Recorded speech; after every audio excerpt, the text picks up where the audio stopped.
The big boxy amphibious assault vehicle was for decades synonymous with the Marine Corps, but after some 50 years, the sun has set on the AAV-7A. The Marines have held an official retirement ceremony this past September. Of course, a new vehicle design is already replacing it. This video will take a closer look at why the iconic AAV was retired instead of receiving its once planned deep upgrade.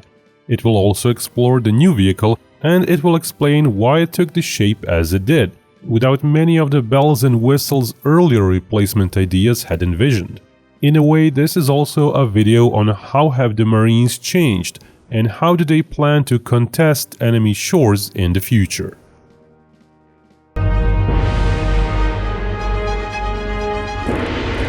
Some 1,300 AAVs were produced between the early 1970s and mid-1980s.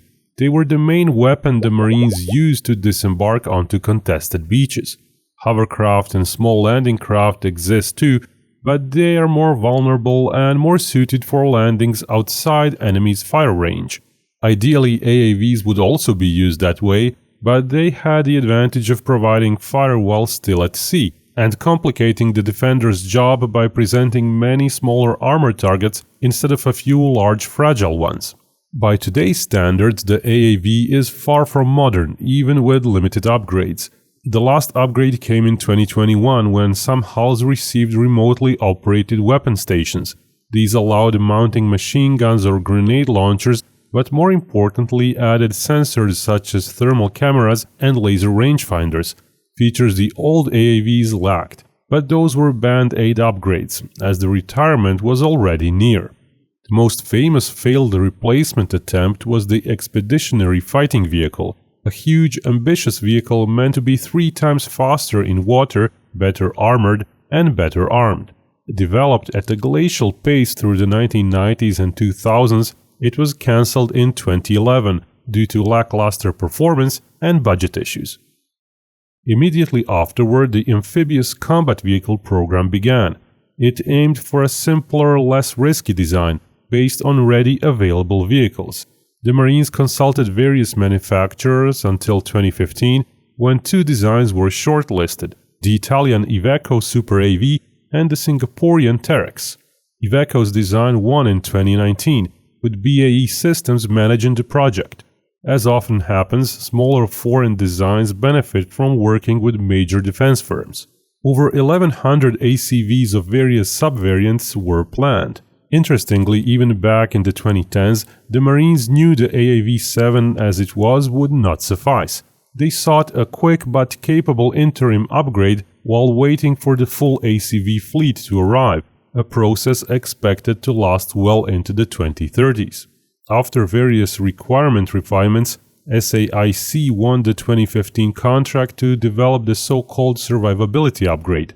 Interestingly, SAIC was the same company that partnered with Singapore on the ACV competition. That AAV upgrade promised major improvements: a new cabin and seating, new engine, transmission, suspension, and water jets, plus new inner and outer armor and added floor protection. Nearly 400 AAVs were set to be modernized, and an initial production contract was even signed in 2017. But just a year later, the entire program was cancelled. The Marine Corps priorities had shifted. Their mission and how they planned to carry it out was rapidly evolving.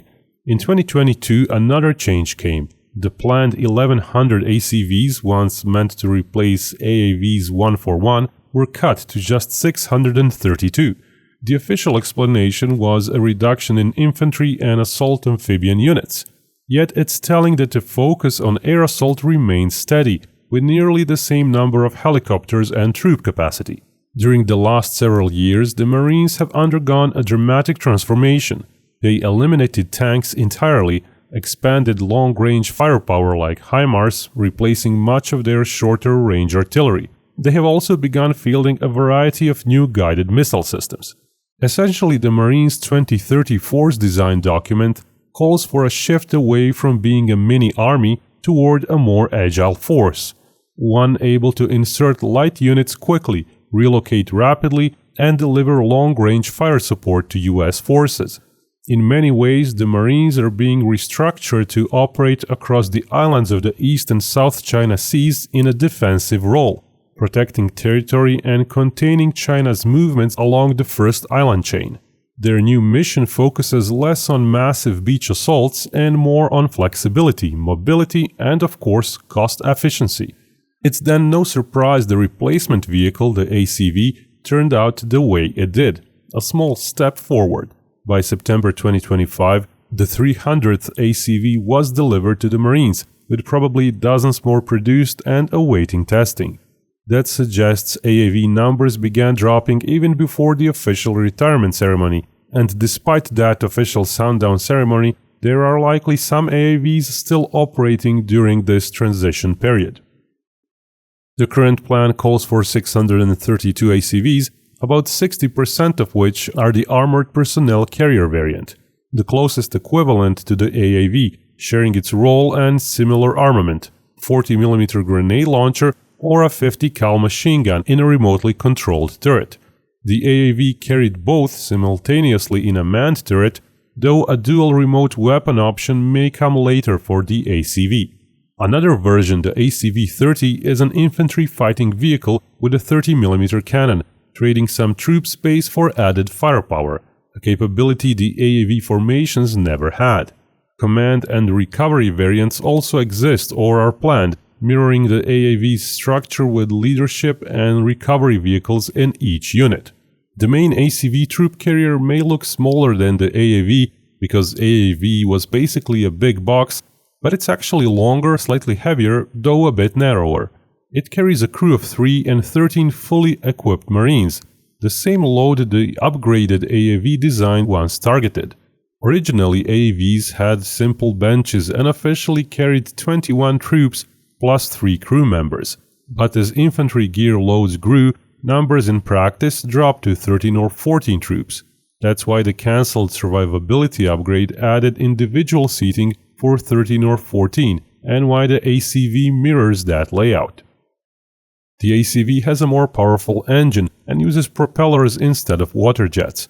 Propellers are simpler and adequate since the speed requirement matches the old AAV. The original AAV could make 7 knots at best, dropping to 5 or 6 with extra armor.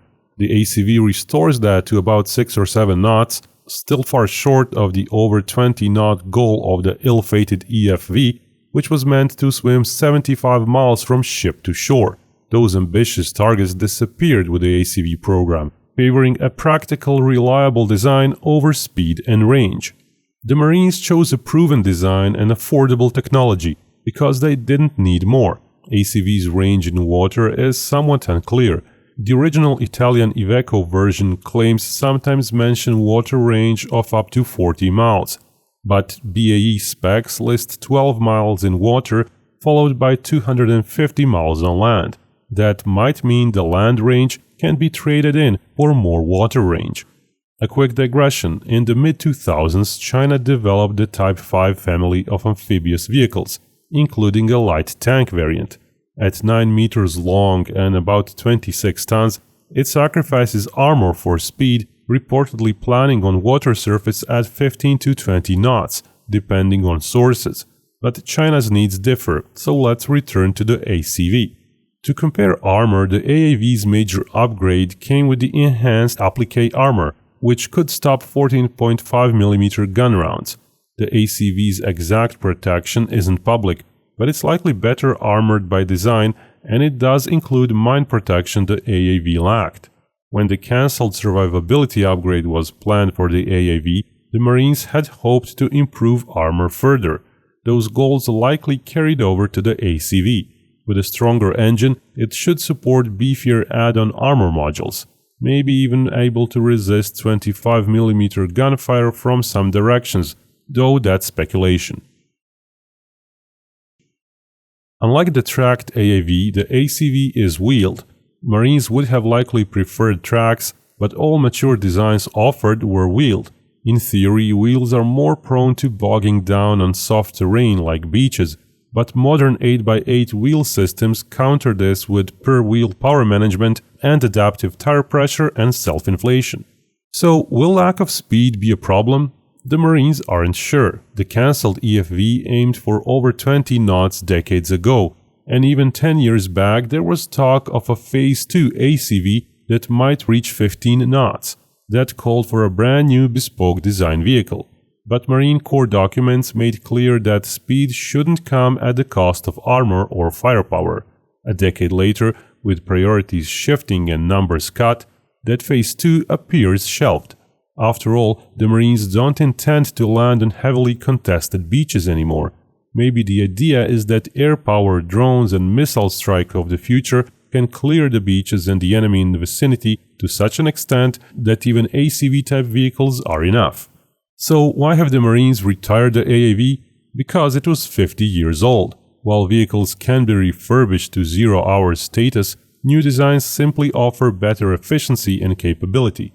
The Marines might have kept the AAV longer, but as China became the central focus, amphibious assault forces were scaled back. Choosing an off-the-shelf design like the ACV made sense. It's modestly better, far newer, and easier to maintain. And for the rest of it, it remains to be seen how the Marine Corps' new mission focus will pan out. Maybe we are indeed near the point where air-powered drones and missiles, coupled with airborne insertions, are enough to take whole islands.